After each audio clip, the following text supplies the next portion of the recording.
Kaping singgih dane jero mangku sane banget, sane sampun meraga suci. Dane Bapak Kepala Kantor Kemenag Buleleng sane mustikayang titiang. Dane Bapak Kasih urusan agama Hindu sane banget mustikayang titiang. Dane Angga Prajuru pegawai lan ASN sane banget kusumayang titiang. Miwah ide dane sane tankeni antuk titiang wilang siki kalih sane manu bagi. Ringgalah sane becik puniki tiang jagi ngaturang akedik amatre sane memurde yadnya dalam kajian aksara Bali. Manut ring pesewecan ide Sang Hyang Paramekawi ringgalah sane becik puniki tiang perside mesadu ajeng ring ide dane sareng sami. Puniki jagi ngawadarang napi punika yadnya jika dikaji dari kajian aksara Bali. Sami umat sedharma sampun uning, yadnya adalah persembahan yang tulus ikhlas kepada ide Sang Hyang Widiwasa. Yadnya dapat dibagi menjadi dua, yaitu yang pertama, yadnya yang berkaitan langsung dengan upacara upakara. Contohnya ketika kita melaksanakan tatanan pance yadnya. Kemudian yang kedua, yadnya yang tidak berkaitan langsung dengan instrumen upacara atau upakara. Contohnya kita menjadi orang tua asuh, kita selalu gemar melaksanakan dana punya, kita ikut dalam program donor darah dan lain sebagainya. Dan yang terpenting adalah bagaimana kita mempersembahkan hati kita untuk selalu berada dalam tatanan kebenaran, karena sejatinya dalam Padma Hridaya kita bersemayam Sang Hyang Atma yang merupakan percikan terkecil dari ide Sang Hyang Widiwasa. Kemudian yang kedua, mari kita kaji yadnya dari konsep kajian aksara Bali.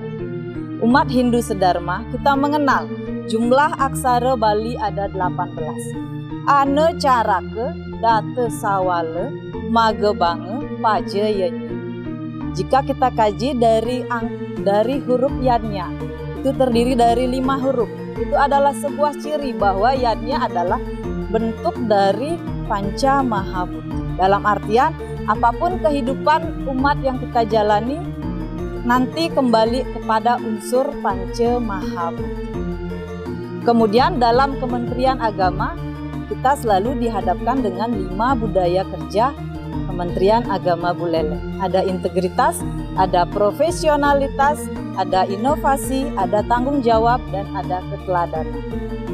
Kemudian huruf Y dalam aksara Bali nika berada dalam tatanan angka 17. Satu nika mencirikan bahwa apapun kegiatan dalam kantor Kementerian Agama selalu berada dalam titik Bapak Kepala Kantor. Kemudian tatanan yang ketujuh, kita memiliki Sri Kandi Wanita yaitu Ibu Kasubag TU. Kemudian kita memiliki Kasih Urusan Agama Hindu beserta dengan jajarannya. Di dalamnya ada Koordinator Agama Hindu dan penyuluh. Kemudian ada Kasih Pendidikan Agama Hindu. Di sana ada ruang lingkup pengawas, guru agama dan jajarannya. Kemudian ada Pramubakti, ada Asiparis dan pegawai yang saling menunjang satu sama lain. Kemudian ada penyelenggara Islam, penyelenggara Kristen, dan penyelenggara Buddha. Jika ditambahkan unsur 1 dan 7 jadilah dia 8. Dalam Hindu kita mengenal konsep Asta Aiswarya. 8 kemahakuasaan ide Sang Hyang Widiwasa. Jadi dalam kementerian, dalam Kemenag Buleleng ini 8 titik inilah yang akan nantinya menjadikan sinergitas kita untuk ke depan menjadi umat yang berbudaya dan berakhlak mulia. Kemudian A, nika berada dalam konsep tatanan urutan pertama. Marilah kita menyatukan pikiran kita dalam menjalankan tugas dan kewajiban kita. Kemudian huruf D, nika ada dalam tatanan angka ke-6. 6 adalah angka penyeimbang dalam ajaran agama Hindu. Karena kita memberikan makanan spirit kepada Sang Hyang Atma lewat kontemplasi angka 6 ini, yaitu melaksanakan puja Trisandya di 3 waktu. Kemudian kembali lagi di angka Y, nika berada dalam urutan angka ke-17. Jika ditambahkan 1 dan 7 hasilnya adalah 8. Nika adalah dalam Hindu kita mengenal Astabrata Kepemimpinan Hindu, 8 sikap bagaimana kita menjadi pemimpin di masa depan. Yang terpenting adalah menjadi pemimpin dalam diri sendiri. Karena menjadi pemimpin dalam diri sendiri adalah bentuk yadnya juga. Karena kita sudah berhasil menekan ego kita untuk menjadi manusia yang baik. Karena kelahiran manusia adalah kelahiran yang utama. Kemudian N, itu ada di urutan kedua.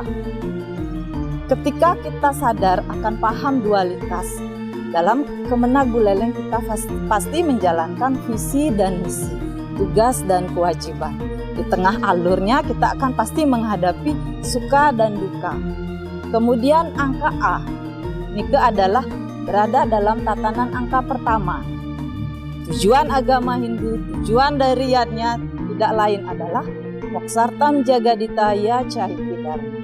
Jika semua unsur ini ditambahkan, hasilnya 44. 4 adalah bentuk dari Sang Catur Sana. Dia akan menemani kita dari sejak lahir, bahkan sampai kembali ke alam Sunya Loka. Kemudian angka keempat adalah bentuk penghormatan kita kepada Catur Guru. Kemudian jika ditambahkan, unsurnya adalah 8. Di Hindu kita mengenal Asta Kosala Kosali. Apapun kegiatan umat Hindu tidak bisa lepas dari ajaran Asta Kosala Kosali. Dalam Sara Samuscaya 14 dijelaskan bahwa ika ngarannya Dharma hanuning mare ring swarga ike kadigati gatining rau an hanuning bayage lentasing-tasing, yang artinya apapun kehidupan kita, lika-liku yang kita hadapi, hendaknya lah ketika kita ingin mencapai surga, gunakanlah jalan kebenaran. Dalam ajaran agama Hindu, untuk mencapai hal tersebut kita harus berkarma. Dengan berkarma, kontemplasinya adalah menjalankan yadnya. Jadi dapat yang simpulkan dari pemaparan di atas bahwa sebagai umat Hindu, mari kita harus pahami bahwa yadnya bukan saja hanya bentuk dalam membuat banten. Sebuah persembahan yang tulus ikhlas dengan bakti kepada sesama, dengan welas asih adalah bentuk yadnya juga. Kita mengenal Bhinneka Tunggal Ika Tanhana Dharma Mahru. Apapun kita, meskipun kita berbeda, kita tetap satu adanya. Kita tetap berada dalam tatanan umat yang bersadana bakti, yang eling akan konsep kelahiran kita sebagai makhluk yang utama. Inggih wantah asapunike amatre sane persida aturin citiang minabiening wenten ring penyampaian ten manut ring anggesarira idedani sarang sami titiang banget ngelungsur geng rene sinampura puputang titiang antuk santi mantra Om Santi Santi Santi Om antuk galah sukseraang titiang malih ring pengenter bawa suksema.